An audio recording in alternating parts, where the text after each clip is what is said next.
My name is Kanchan Chandra. In this video, we are going to see the circulatory system and the heart structure in particular in the circulatory system. Circulatory system is a transport system which carries nutrients, water and oxygen to various cells of the body. It also carries the waste substances like carbon dioxide. There are three components in the circulatory system: heart, blood and blood vessels. We are going to see about the functioning of the heart in this particular video. The structure of the heart. Heart is a muscular pumping organ. It is of the size of a fist, located between the lungs in the middle of the chest, slightly towards the left of the breastbone. There is a double-layered membrane which is encircling the heart, which is called pericardium. We must remember that both oxygen and carbon dioxide rich blood is being transported in our body. So the heart has to prevent the mixing up of this blood inside it. And that's why heart is divided into chambers. If we see, there is a muscular wall called septum, which divides the heart into left and the right hand side. There are two sides. The heart is made up of 4 chambers. The upper 2 chambers are called atrium and the lower chambers are called ventricles. Atrium and ventricles, I am going to just use A for atrium and V for ventricles. So the left will be left atrium, this will be right atrium, this will be left ventricle and this will be right ventricle. If we try to understand the flow of the blood and the different parts of the heart inside, then let's start from the breathing. When we breathe in, we are taking in oxygen, right? And this oxygen rich blood is going to our heart. So let's assume that this is a heart.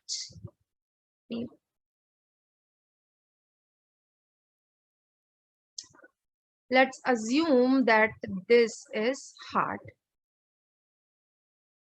Okay. And the heart has 4 chambers. Left atrium, right atrium, left ventricle, right ventricle. From the lungs, the oxygen-rich blood will come to the left atrium. So this blood is oxygenated because when we have done the breathing, the oxygen has reached the lungs, and from the lungs it has diffused to the blood vessels, and blood vessels have given it to the pulmonary veins, and the pulmonary veins are bringing it to the left atrium. Now the left atrium is filled with the oxygenated blood. This particular vessel is a vein because it is carrying blood towards the heart.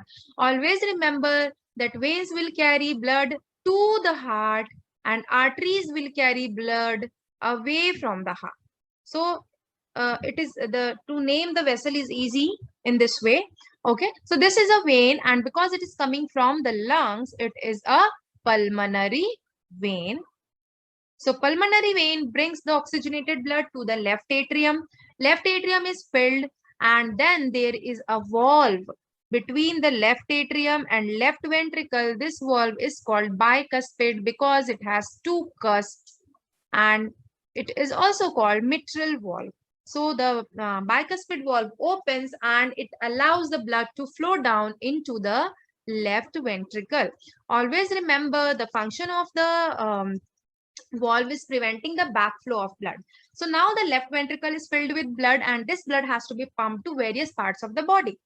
So from left ventricle, there is an artery which arises, and this artery is called aorta. Okay.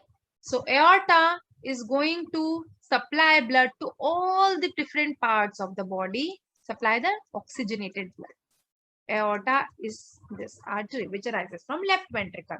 This blood will go to the different tissues. It will be used up by them, right? The oxygen, the nutrients will be used up, and now the waste substances will be returned into this blood. So now this blood will be having carbon dioxide. So let me just change the color to blue now to make a clear differentiation between the deoxygenated and oxygenated blood. So now the deoxygenated blood will reach the right atrium. Okay, so this will come from the parts below the heart also and from the parts above also. Okay, So there is this is called superior. This vein is called vena cava. The superior one is called superior vena cava, and the down one is called inferior vena cava. Vena cava brings blood, the deoxygenated blood, from different parts of the body to the right atrium. Okay, because heart will again send it for oxygenation. So it has to enter the heart. When the right atrium is full, then there is again another valve called tricuspid valve here. And this tricuspid valve, when it opens, the blood enters the right ventricle.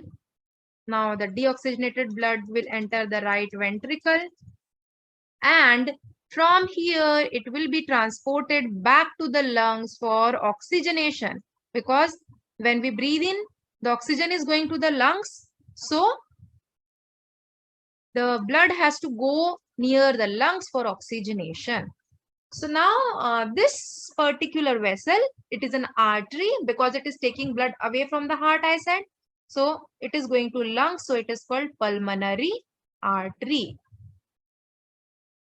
So there are 4 chambers. If we try to conclude, left or atrium, right atrium, left ventricle, right ventricle.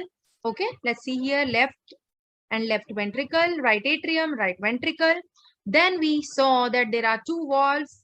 We studied 2 valves, mitral valve, which is present between the left atrium and ventricle, tricuspid, which is present between the right atrium and ventricle.